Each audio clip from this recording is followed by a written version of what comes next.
Hello दोस्तों, PC classes में आपका स्वागत है।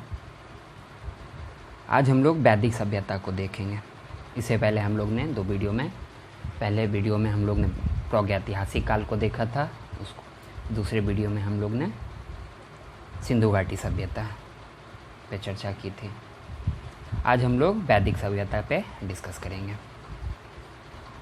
तो वैदिक सभ्यता का जो टाइम फेज़ है वो 1500 ईसा पूर्व से 600 ईसा पूर्व तक है। इसको 1000 ईसा पूर्व से ठीक कर लीजिएगा। ये ऋग्वैदिक काल का टाइम फेज़ है। और वैदिक शब्द जो बना वो वेद से बना है, और वेद का अर्थ होता है ज्ञान। तो इसी वैदिक सभ्यता का क्या है इम्पोर्टेंस कि इससे हमको क्या मिलता है, किस चीज़ की जानकारी मिलती है, तो आर्यों के आरंभिक इतिहास की जानकारी मिलती है। तो आर्य क्या है? आर्य संस्कृत भाषा का शब्द है जिसका अर्थ है श्रेष्ठ। आर्य का क्या मतलब होता है? श्रेष्ठ। आर्य भाषा सूचक शब्द है। ये बहुत ज़्यादा इम्पोर्टेंट पॉइंट है कि आर्य जो है वो भाषा सूचक शब्द है, प्रजाति सूचक नहीं है। बहुत सारे कन्फ्यूजन यही हो जाते हैं कि आर्य जो है एक प्रजाति को रिप्रेजेंट करता है। नहीं, वो भाषा सूचक शब्द है। भाषा भारोपीय, हिंद यूरोपीय परिवार की जो भाषा, यही आर्य की जो भाषा भारोपीय इसको कहते हैं। स्टेपी जो मध्य एशिया प्राचीन में जो भी देखते हैं उन लोग का एक जैसा ही बहुत मिलता जुलता भाषा है, इसलिए इसको नाम दिया गया है भारोपीय। निवास स्थल, तो निवास स्थल को लेके तो विद्वानों में क्या है, मतभेद है। लेकिन ये मध्य एशिया को सबसे ज़्यादा जो वैल्यू मिला है उनके निवास को लेके वो मध्य एशिया मिला है, आल्पस पर्वत के पूर्वी क्षेत्र में। लेकिन क्या क्या है ये भी देख लेते हैं। आर्यों के मूल निवास स्थान को लेकर विद्वानों में मतभेद है। अब क्या कौन से विद्वान जो हैं क्या बताए हैं? पी गाइल्स के आधार पे जो है उनका निवास स्थान कहाँ था, तो यूरोप में हंगरी अथवा डेन्यूब नदी की घाटी। तो उसके कुछ आधार होंगे, उसके हिसाब पे ये कहे होंगे पी गाइल्स महोदय जो भी होंगे कुछ आधार, तो वो आधार दिए भाषा विज्ञान के आधार पे। दूसरे हैं हर्ट एवं पेन का, वो आर्यों का जो है निवास स्थान जर्मनी प्रदेश बताते हैं। तो किस आधार पे? तो शारीरिक बनावट के आधार पे। गार्डन चाइल्ड्स एवं नेहरी ये जो हैं ये दक्षिणी रूस के यूक्रेन में बताते हैं। तो किस आधार पे? तो वहाँ से 3000 ईसा पूर्व के जो हैं मृदभांड मिले, उस आधार पे। बाल गंगाधर तिलक उत्तरी ध्रुव, इनका तो 8000 ईसा पूर्व, इनके हिसाब से 8000 ईसा पूर्व आर्यों का आगमन हुआ था। तो इनका उतना ज़्यादा मत जो है वैल्यूएबल नहीं है। इनके हिसाब से उत्तरी ध्रुव में जो है इनका मूल निवासी जो थे ये कहाँ के थे, तो उत्तरी ध्रुव के। और कहाँ है इन्होंने बताया? Book the article home of the Aryans. इन्होंने अपने book the Arctic home, article नहीं, the Arctic home of the Aryans में बताया था इन्होंने। स्वामी दयानंद सरस्वती, इन्होंने कहाँ बताया मूल निवास? तो उनका तिब्बत, अपने बुक सात्यार्थ प्रकाश में। Doctor LD. कल्ला ने कहाँ बताया? कश्मीर अथवा हिमालय प्रदेश। ये सब जो भी था ये। और फिर ये मैक्स मूलर का सबसे ज़्यादा है वैल्यूबल। अभी बताएं कि इनका जो मत है सबसे ज़्यादा मानने लायक है, वो एशिया में बैक्टीरिया को बताते हैं। जो आर्य थे उनका मूल निवास कहाँ के थे वो, तो मध्य एशिया में बैक्टीरिया, आल्पस पर्वत के पूर्वी क्षेत्र में। अब है ये तो इनके क्या थे निवास स्थान को लेके जो मतभेद है, मैक्स मूलर का सबसे ज़्यादा मान्य है।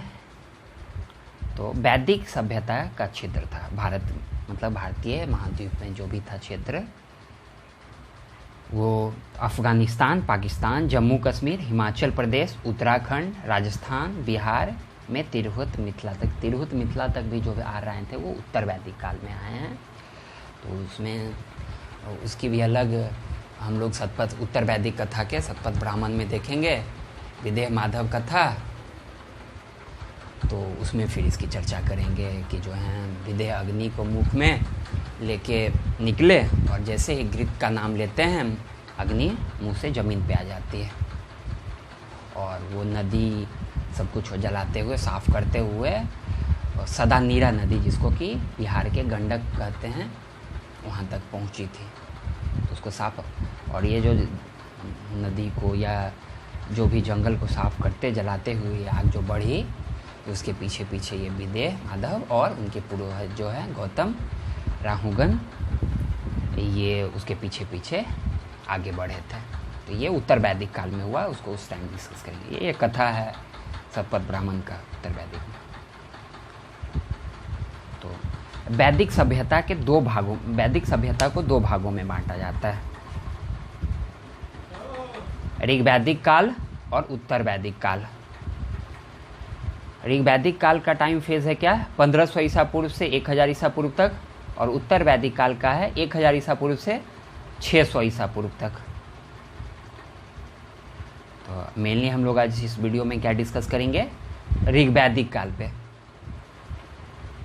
अगले वीडियो में हम लोग क्या देखेंगे, उत्तर वैदिक काल को। तो इसमें हम लोग आज डिस्कस कर लेंगे क्या, ऋग वैदिक काल, जिसका टाइम पीरियड कब से कब है, 1500 से 1000 ईसा पूर्व तक है।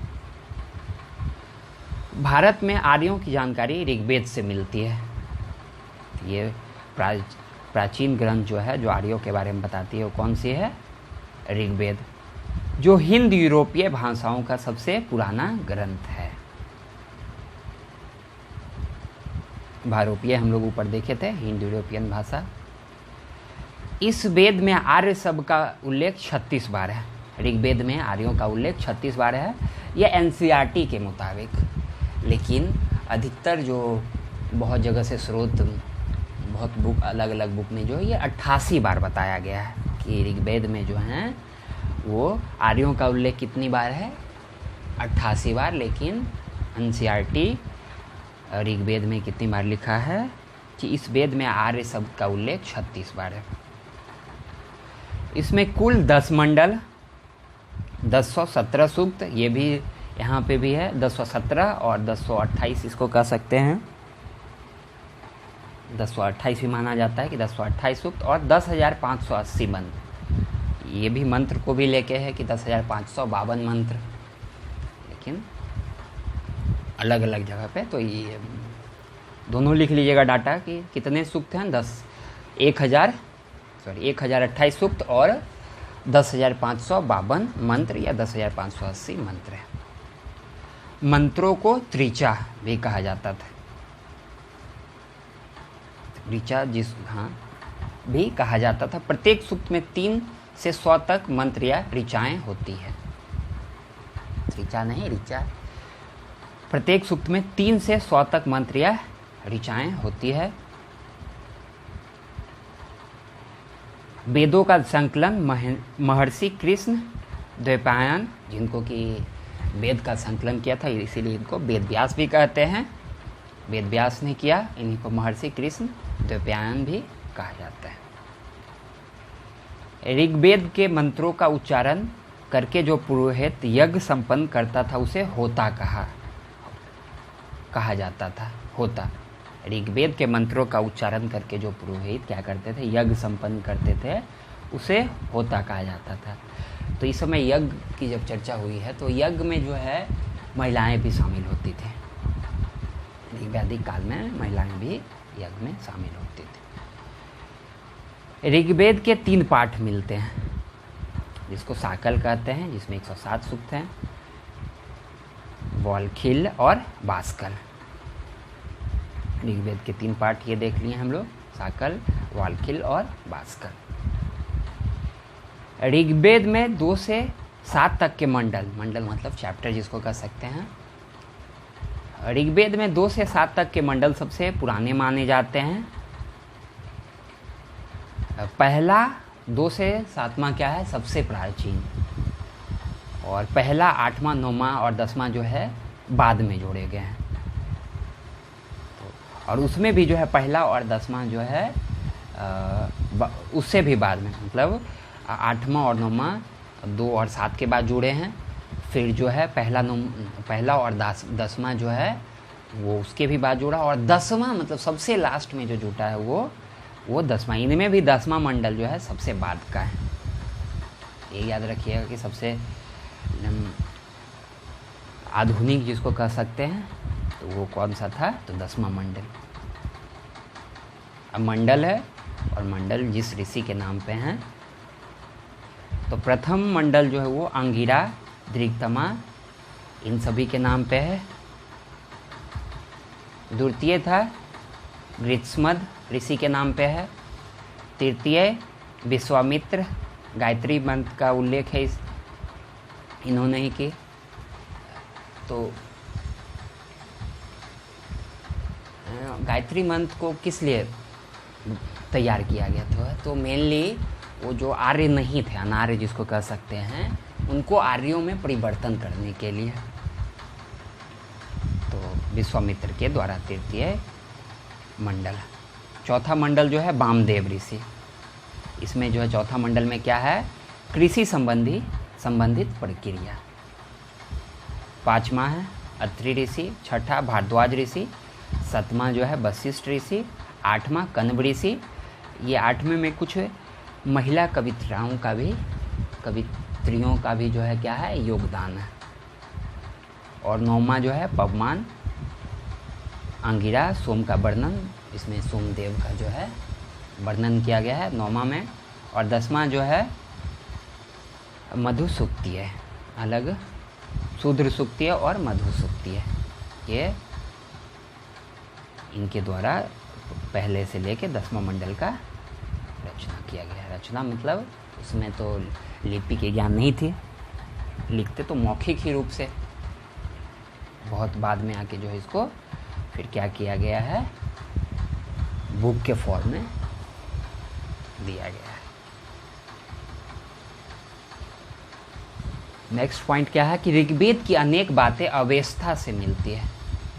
ये अवेस्ता क्या है, ये ईरानी भाषा का प्राचीनतम ग्रंथ है।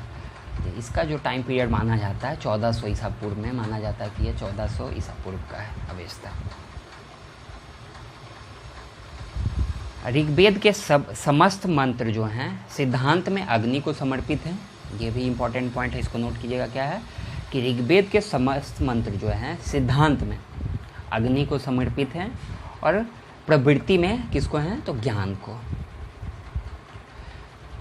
आर्य बहु देववादी थे, बहुत सारे देवी को मानते थे, देवी देवता को। इनकी कुल देवताओं की संख्या जो है 33 है। आगे हम लोग इसमें देवी देवता पे चर्चा करेंगे। एक ओवरव्यू देख लिए हम लोग।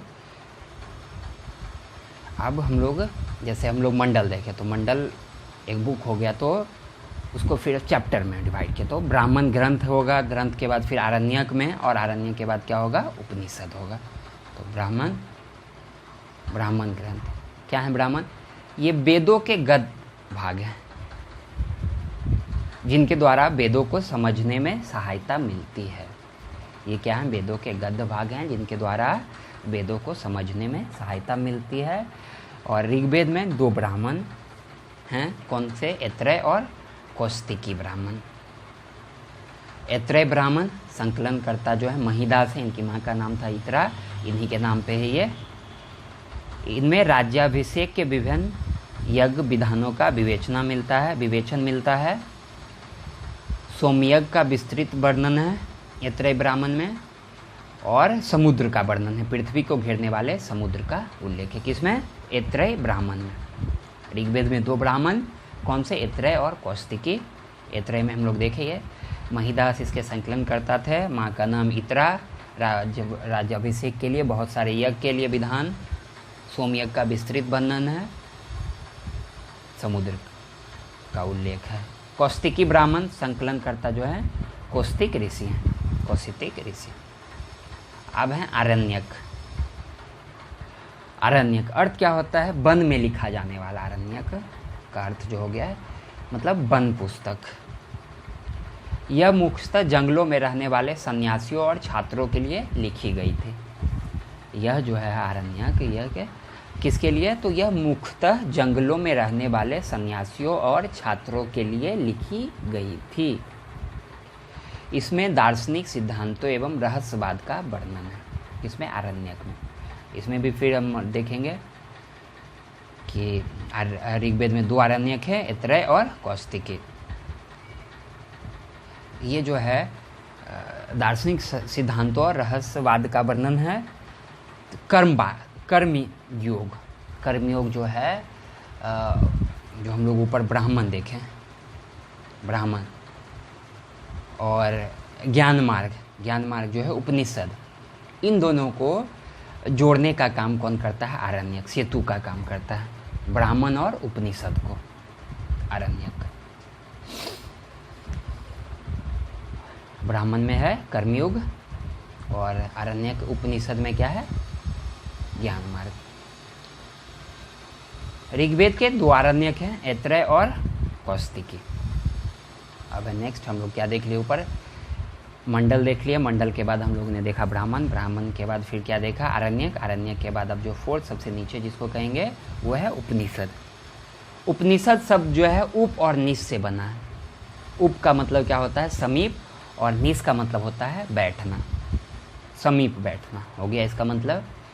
कि अर्थात इसमें छात्र गुरु के पास बैठकर ज्ञान सीखता था, अर्थात इसमें छात्र गुरु के पास बैठकर ज्ञान सीखता था। ये वेदों के अंतिम भाग हैं, देख लिए वेद के क्या हैं। जैसे ऋग्वेद थे, 4 वेद हैं, 4 वेद हम लोग देखेंगे, तो अभी हम लोग ऋग्वेद देख रहे हैं। ये वेदों के अंतिम भाग हैं, इन्हें वेदांत भी कहा जाता है, ये याद रखिएगा। किसको वेदांत कहा जाता है? तो उपनिषद को। कुल उपनिषद की जो संख्या है 108, जिसमें विशेष कौन कितने हैं? 10। चर्चा कर लेते हैं 10। इस, केन, कट, प्रश्न, मुंडक, मांडव्य, छांदोग्य, बृहदारण्यक, ऐतरेय और तैत्तिरीय। मुंडक ये सब जो भी हैं बहुत इंपॉर्टेंट है, 10 जो हैं, 10 आरण्यक। ऋग्वेद में लेकिन कितने हैं? 2 उपनिषद हैं, ऐतरेय और कौशिकी। तो हम लोग देख लिए वेद, वेद के नीचे कौन हो गए? ब्राह्मण, ब्राह्मण के नीचे कौन हो गए? आरण्यक, आरण्यक के नीचे क्या हो गए? उपनिषद।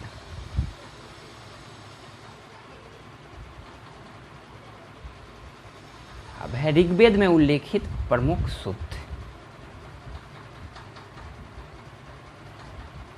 हम लोग ने ऊपर देख लिया था सूक्त कितने थे। तो ऋग्वेद में उल्लेखित प्रमुख सूक्त जो हैं, विवाह सूक्त, इसमें विवाह के प्रकार की चर्चा है। सूर्य सूक्त, इसमें भद्र बहू की चर्चा है, भद्र बहू जो अपना विवाह खुद से करे उसको भद्र बहू कहा गया है। अक्ष सूक्त, खेती को प्रोत्साहित। मृत्यु सूक्त, मृत्यु सूक्त क्या है? विधवा पुनर्विवाह का चर्चा है। मतलब एक चीज़ क्या निकल के आ रहा है कि ऋग्वैदिक काल में जो है विधवा पुनर्विवाह होता था, विधवाओं का। अंत्येष्टि सूक्त, श्राद्ध की चर्चा है इसमें। और पुरुष सूक्त में क्या है? बहुत इंपॉर्टेंट है पुरुष सूक्त, इसमें वर्ण व्यवस्था की चर्चा है। ये ऋग्वेद के 10वें मंडल का सूक्त है। नदी सूक्त हैं, हिरण्यगर्भ सूक्त है। हिरण्यगर्भ सूक्त क्या है? इसमें पृथ्वी की उत्पत्ति की चर्चा है। नासदेह सूक्त, आत्मा की अमरता की चर्चा है, एकेश्वरवाद, ये याद रखिएगा, ये भी बहुत ज़्यादा इंपॉर्टेंट है ये सूक्त, नासदेह सूक्त। इसमें इम्पॉर्टेंट सूक्त कौन से थे? तो पुरुष सूक्त है, नासदेह सूक्त है, मृत्यु सूक्त है, सूर्य सूक्त है, ये सब। नासदेह सूक्त में क्या है? आत्मा की अमरता की चर्चा है, एकेश्वरवाद की तरफ कुछ इशारा है। अब है ऋग्वैदिक कालीन राजनैतिक संगठन।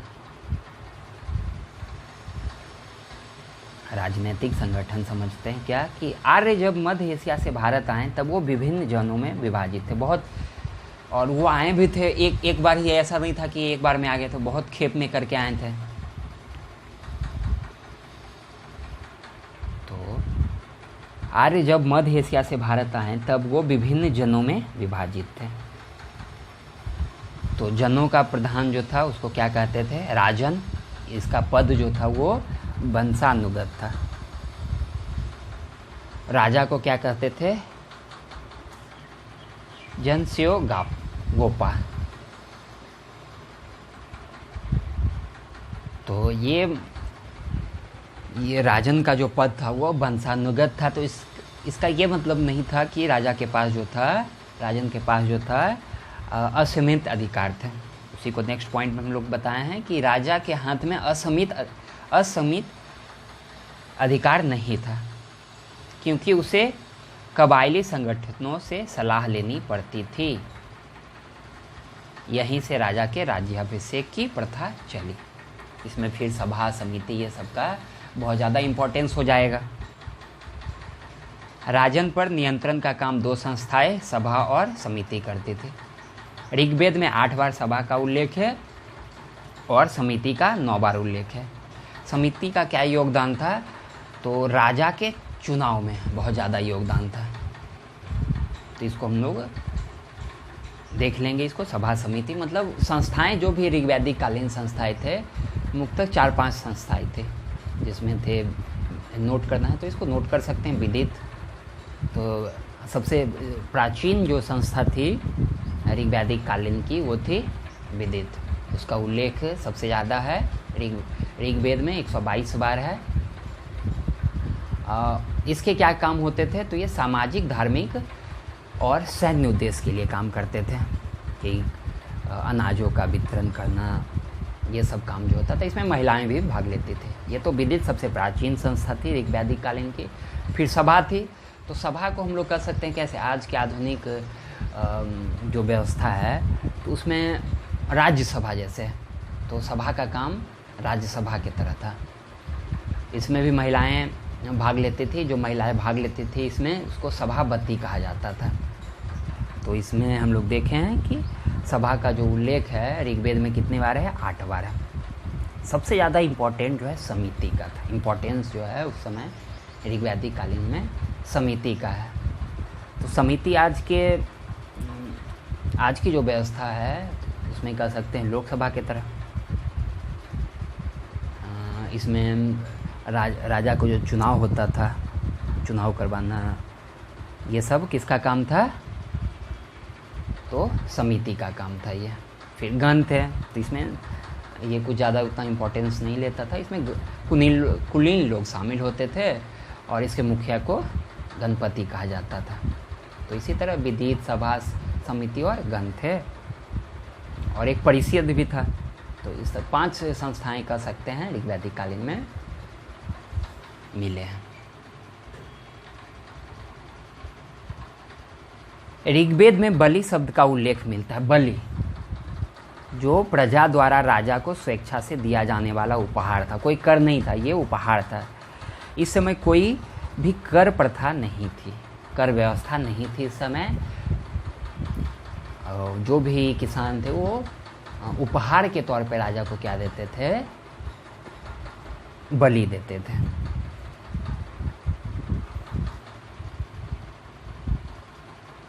जन के बाद होते थे 20 के बाद ग्राम, और ग्राम के बाद कुल। जैसे आज कह सकते हैं केंद्र के बाद राज्य के बाद जिला होता है, तो उस तरह हम कह सकते हैं। पहले क्या होता थे? जन होते थे, फिर 20 होते थे, फिर ग्राम होते थे, और कुल को ही गृह कहते थे। और जन का जो मुखिया होता था उसको क्या कहते थे? राजन। 20 के मुखिया को बीसपति, ग्राम के मुखिया को ग्रामिनी, और गृह के तो गृहपति या कुल के कुलीप कहते थे। कुलप नहीं, कुलीप होंगे। तो यहाँ ऋग्वेद की सबसे प्राचीन संस्था कौन थी? विदित थी, जिसका 122 बार उल्लेख है ऋग्वेद में। हम लोगों ने संस्था पे चर्चा किया है कि 4-5 संस्था थे। कौन थे? विदित, सभा, समिति, गण और परिषद, जिसमें महिलाएं भी भाग लेती थी। और सबसे ज़्यादा जो इम्पोर्टेंट था इन सभी संस्थाएं में, वो सबसे समिति का।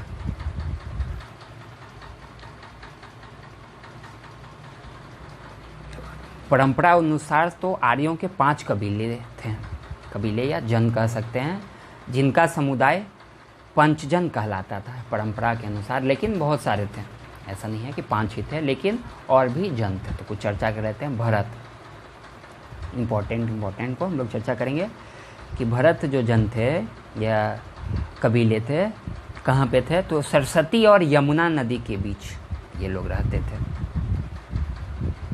तो भरत राजवंश का 10 राजाओं के साथ विरोध था। भरत राजवंश के जो राजा थे,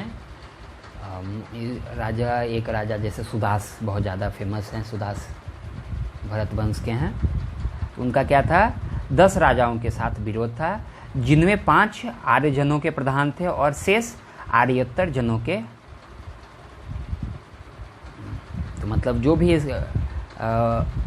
भरत राजवंश या भरत कुल के जो भी कबीले के जो भी राजा थे उसमें क्या था, किनके साथ, तो कहा गया है 10 राजाओं के साथ, जिसमें 5 क्या थे, आर्य थे और 5 अनार्य थे। तो लेकिन इसमें भी एक कहानी है, कथा है, तो इसको देख लेते हैं।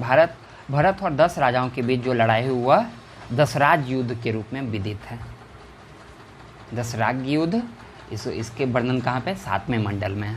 यह युद्ध पुरुषनी नदी, रावी नदी, जिसको अभी आधुनिक काल में जो कहते हैं, क्या कहते हैं, रावी, पुरुषनी कहते थे उसको प्राचीन में। तो इस पे क्या कथा है कि जो भरत वंश के राजा थे सुदास, वो अपने पुरोहित विश्वामित्र को क्या किए थे, पुरोहित के पद से हटा दिए थे और उसके जगह पे वो किसको नियुक्त किए थे, वशिष्ठ। तो इसको भी पहले कह देते हैं कि विश्वामित्र जो थे वो, उनका जो नेचर था वो उदारवादी कहलाते थे और वशिष्ठ जो थे वो रूढ़िवादी कहलाते थे। तो पहले इस कथा को देख लेते हैं। क्या है कि भरत वंश के जो राजा थे सुदास, वो अपने पुरोहित कौन, तो विश्वामित्र को पुरोहित के पद से हटा दिए और उनके जगह पे वशिष्ठ को नियुक्त किया। तो इस गुस्से, फ्रस्ट्रेशन जो भी कहिए, तो उस पर क्या किए, विश्वामित्र जो है इस 10 राजा को इकट्ठा किए और सुदास के जो राजा, भरत कुल के जो राजा थे, राजन थे, उसके खिलाफ क्या किए, युद्ध की घोषणा कर दी। लेकिन इस 10 राजा से क्या हुए थे, जो इस दशराज युद्ध जो हुआ है उसमें जीत किसकी हुई है, तो वही सुदास की ही जीत हुई थी। ये कथा है। तो हम लोग ने भरत देख लिया कि भरत कुल जन जिसको कहेंगे, भरत कबीला। अब है कुरु। दशराज युद्ध में पराजित जनों में पुरुजन महान थे। जो 10 राज युद्ध हुआ उसमें 10 राजा जो सम्मिलित हुए थे उसमें कौन थे, पराजित होने वाले में से पुरुजन भी थे।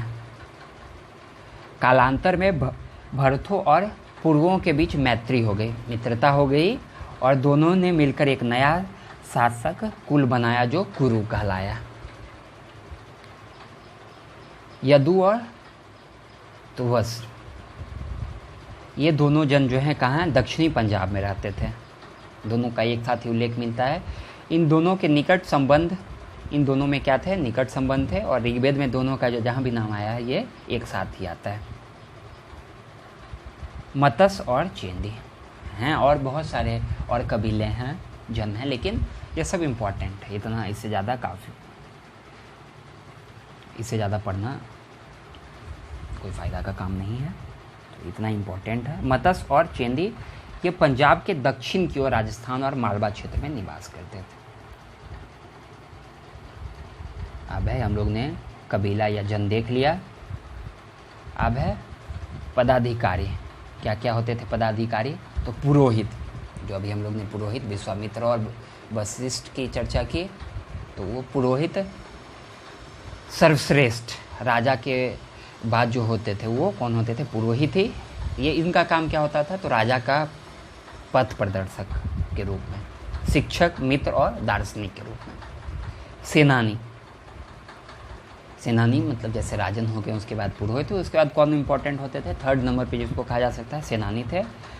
ऋग्वेद के समय राजा के पास कोई नियमित या स्थायी सेना नहीं होती थी। ऋग्वैदिक कालीन में जो है राजा, जैसे मौर्य काल में आके क्या हुआ, एक अस्थायी सेना बनने लग गया था। लेकिन युद्ध के समय एक नागरिक सेना जिसे मिलिशिया कहा जाता था का गठन कर लिया जाता था। तो ऋग्वेद के समय राजा के पास कोई नियमित या स्थायी सेना नहीं होती थी। ये इंपॉर्टेंट पॉइंट है। उस समय तक कोई स्थायी सेना का गठन नहीं था। जब वो युद्ध हुआ तो ये मिलिशिया का गठन कर लिया जाता था, एक सेना जिसको कहेंगे। ग्रामनी, ग्राम में हम लोग देखे थे, ग्राम के प्रधान को ग्रामनी कहते थे। सूत, सूत कौन थे? रथ हाँकने वाले को सूत कहा जाता था। स्पर्श, गुप्तचर को स्पर्श कहा जाता था। पुरूप को, दुर्गपति को कहा जाता था।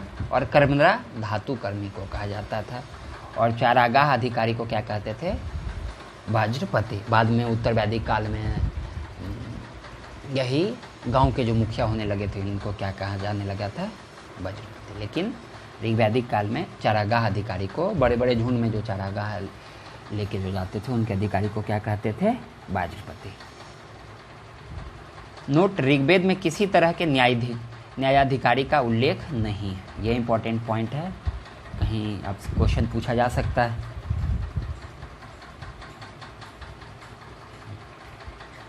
आर्य लोग हर जगह जीतते गए क्योंकि उनके पास अश्वचालित रथ थे। ये क्वेश्चन पूछा गया है कि अश्वचालित रथ किस समय पे सर्वप्रथम किस काल में भारत में देखने को मिलते हैं? तो वो ऋग्वैदिक काल में। आर्य लोग हर जगह जीतते गए क्योंकि उनके पास क्या थे? अश्वचालित रथ थे। और उन्होंने पश्चिम एशिया और भारत में पहले पहले इन रथों का प्रचलन किया। ऋग्वेद में वर्णित कुछ अस्त्र। कर्णियोनी, धनुष बाण को कर्णियोनी कहते थे। यतु व्योत, कवच को कहते थे। ययुत, सयुत, व्योत। परतला, भाला को कहते थे। पूर, चिरिष्णु जो कहते थे, नगरों को ध्वस्त करने वाला जो अस्त्र होता था उसको कहते थे पूर चिरिष्णु। अब इनके भौतिक जीवन को देख लेते हैं। हम लोग ने ऊपर किस चीज़ को डिस्कस किया?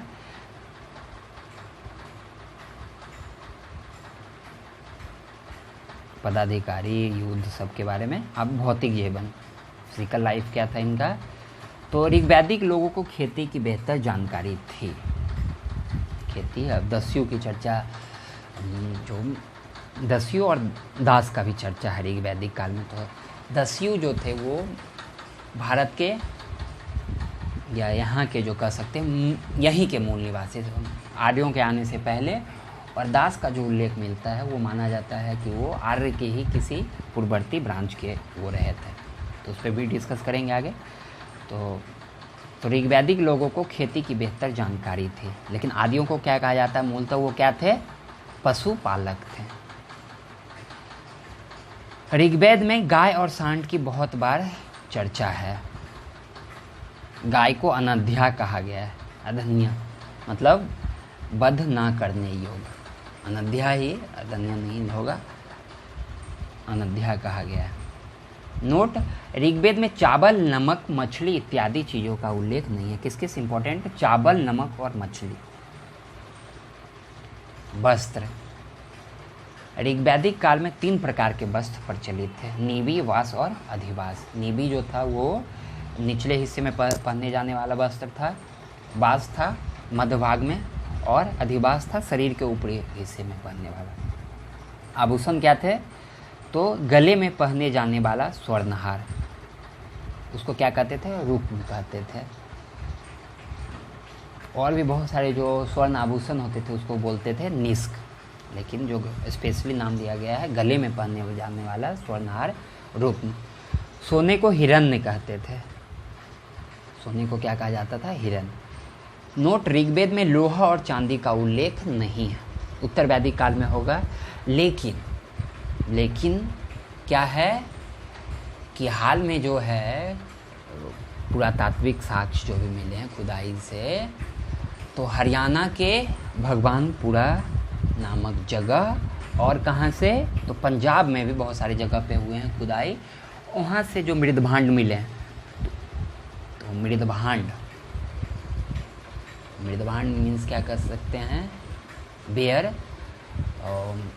तो उसमें PGW का साक्ष्य मतलब पेंटेड ग्रे बेयर। और ये जो हम लोग फर्स्ट वीडियो में देख लेते हैं कि पेंटेड चित्रित घूसर मृदभांड जिसको कहते हैं, किसका चलन क्या था? तो उत्तर वैदिक काल में था। और हम लोग एक और पॉइंट नोटिस किए थे कि भारत में हाल के खुदाई के वाराणसी से मिला है कि 1500 ईसा पूर्व में क्या थे, लोहे का प्रचलन भारत में था। तो यहाँ पे एक लेकिन भी लग जाता है कि ऋग्वेद में लोहा और चांदी का उल्लेख नहीं है। ये पुराने खोजों से, नए खोजों के हिसाब से, मतलब ऋग्वेद में तो नहीं है लेकिन पुरातत्व संबंधी साक्ष्य से क्या मिलते हैं, लोहे का अस्तित्व मिलता है। और वो मृदभांड पीजर पेंटेड ग्रेवियर या जिसको बोलते हैं चित्रित घुसड़ मृदभांड, उसका भी साक्ष्य मिला है। कहाँ? भगवानपुरा से, हरियाणा के भगवानपुरा से, ये याद रखिएगा। सामाजिक जीवन, भौतिक जीवन हम लोगों ने देखा, अब है सामाजिक जीवन। आर्य जब भारत आए तो उनका दास दस्यु आदि नाम के स्थानीय जनों से संघर्ष हुआ, ये भी बताए हैं। दास का उल्लेख अवेस्था में है। अवेस्था क्या था? ईरानी, प्राचीन ईरानी ग्रंथ जो है अवेस्था कहते हैं, इसलिए इन्हें पूर्ववर्ती आर्यों की ही एक शाखा माना जाता है। किसको? दास को। लेकिन दस्यु जो हैं देश के मूल निवासी ही थे। आर्यों द्वारा जीते गए दास और दस्यु जनों के लोग गुलाम और शूद्र हो गए। ये सामाजिक जीवन धीरे धीरे क्या हो गया कि आर्यों द्वारा जीते, अधिपत्य अब आर्यों का हो गया यहाँ पे। तो जो भी उनके द्वारा दास और दस्यु जो भी जन के लोग थे वो उससे क्या हुए, आर्यों से पराजित हुए और उन्हीं को क्या हो गया, गुलाम और शूद्र कह दिए गए। तो इसमें भी फिर धीरे धीरे देखेंगे कि वैदिक काल तक, उत्तर वैदिक काल तक आते आते धीरे धीरे समाज में फिर परिवर्तन होगा कि अभी फिर गरीब व अमीर में गैप बढ़ेगा, क्योंकि जो भी युद्ध में जीते गए एक जन दूसरे जन को हराते थे कबीले वाले, उससे जो भी चीज़ उनको प्राप्त होते थे वो क्या करते थे, अधिकारियों पुरोहितों इस सब में क्या करते थे, डिवाइड करते थे। लेकिन जो सामान्य लोग थे, प्रजा जो भी हो गए, उनमें क्या, और राजा में अब क्या होगा, धीरे धीरे गैप शुरू होगा बनना। तो ये लास्ट में ऋग्वैदिक काल के अंतिम में ये सब देखने को मिलता है। इसलिए इन्हें पूर्ववर्ती आर्य का ही एक शाखा। दस्यु देश के मूल निवासी थे। आर्यों द्वारा जीते गए दास और दस्यु जनी के लोग गुलाम और शूद्र हो गए। ऋग्वैदिक काल में दास दासियां पाते हैं, लेकिन मजदूरों पर खटने वाले श्रमिक नहीं देखने को मिलते हैं। इसको भी याद कर लीजिएगा, बहुत ज़्यादा इम्पोर्टेंट पॉइंट है कि दास दासी मिलते हैं लेकिन जो मजदूरी लेकर जो है खटने वाले श्रमिक वो नहीं मिलते हैं। ऋग्वैदिक काल में नियमित व्यापार का भी प्रमाण नहीं है। अब है ऋग्वैदिक देवता। ऋग्वैदिक देवता यास्क ने अपने ग्रंथ निरुक्त में, यह भी याद रखिएगा कहाँ से हम लोग को 33 देवी देवता, तो यास्क ने अपने ग्रंथ निरुक्त में ऋग्वैदिक देवताओं की मंडली बनाई है जिनकी संख्या 33 है। बहुदेवीवादी देवीवादी हम लोग पहले डिस्कस कर चुके हैं, तो उनमें कितनी संख्या है, 33। तो 33 में अधिकतर जो हैं वो पुरुष देवता हैं, महिलाओं का संख्या बहुत कम है।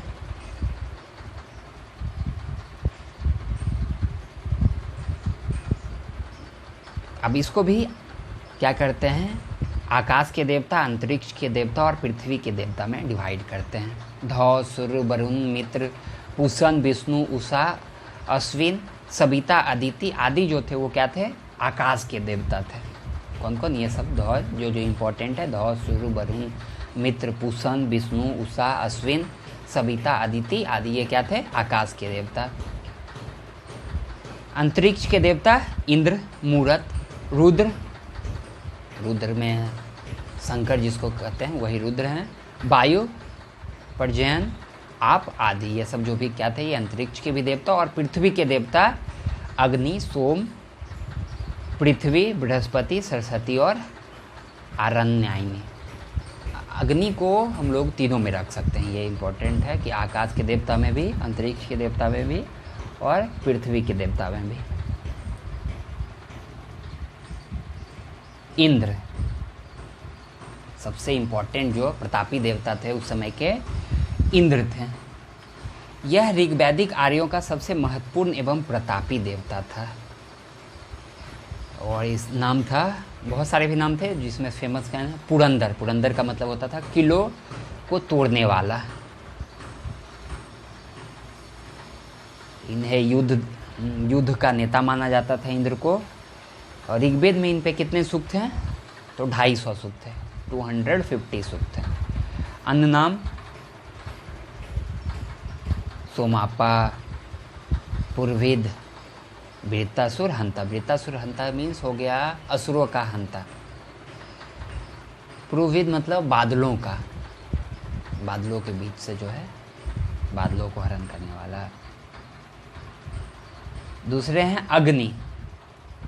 अग्नि का स्थान इंद्र के बाद, मतलब सेकेंड नंबर के जो देवता थे वो कौन थे, अग्नि। इन पे 200 सूक्त है। ऋग्वेद का पहला मंत्र ही अग्नि को स्तुति से, अग्नि के स्तुति से प्रारंभ हुआ। ऋग्वेद का जो पहला मंत्र है वो किसके स्तुति से प्रारंभ हुआ, तो अग्नि के। अग्नि पहले हम लोग देख लिए हैं क्या है, इंद्र। इंद्र के बाद अग्नि, अग्नि के बाद है वरुण। स्थान तीसरा, जल और समुद्र के देवता थे ये, कौन, वरुण। ऋतु अर्थात प्राकृतिक संतुलन का रक्षक इन्हें कहा जाता था, वरुण को। इसके बाद हो गए सोम। सोम थे वनस्पति के देवता, वनस्पति का अधिपति माना गया है। ऋग्वेद के 9वां मंडल जो है पूरी तरह से इन्हीं को समर्पित है। सविता, जो एकदम दोपहर का धूप होता था, जब सूर्य चमकने लगता था तब उसे सविता कहते हैं। ऋग्वेद का प्रसिद्ध गायत्री मंत्र सविता को ही समर्पित है। गायत्री मंत्र जो है किसके द्वारा हम लोग देखे थे, तो विश्वामित्र के द्वारा।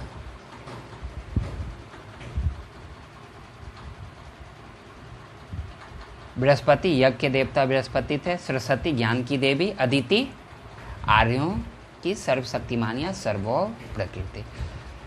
तो अधिकतर जो देवी देवता थे वो क्या, देवी बहुत कम ही हैं, देवता अधिक हैं। देवी में अदिति हो गए, उषा हो गए, ये सब बहुत कम ही ऋग्वैदिक काल में जो है देवी थे। अब है ऋग्वैदिक कालीन नदियाँ और पर्वत। तो पूरे वैदिक सभ्यता काल में जो है 31 नदी का उल्लेख है, 31 या 36 नदी इसी तरह से हैं कुछ, जिसमें से ऋग्वेद में ही 25 नदियों का उल्लेख है। और 25 में से भी नदी सूक्त में जो है वो 21 नदियों का उल्लेख है। ऋग्वेद में 25 नदियों का उल्लेख है। तो जो जो इम्पोर्टेंट है देख लेते हैं। प्राचीन नाम कृभु, खुर्रम या कुर्रम नदी इसको कहते हैं, आधुनिक नाम अभी है। बितिस्ता, इसको झेलम नदी कहते हैं। अस्किनी, अस्कनी कौन सा हो गया, चिनाब। कुभा हो गया काबुल। सतरिधि, सतलज को कहते थे। विपाशा, ब्यास को सदानीरा गंडक। द्वेषदंती, घग्गड़ को कहते थे। गोमती हो गया गोमल। स्वास्तु, स्वात नदी। नदी तमा हो गया कौन सा, सरस्वती। ऋग्वैदिक काल की सबसे पवित्र नदी है सरस्वती। और सिंधु, सर्वाधिक बार उल्लेख है सिंधु का। कितने बार है, तो 188 बार उल्लेख है।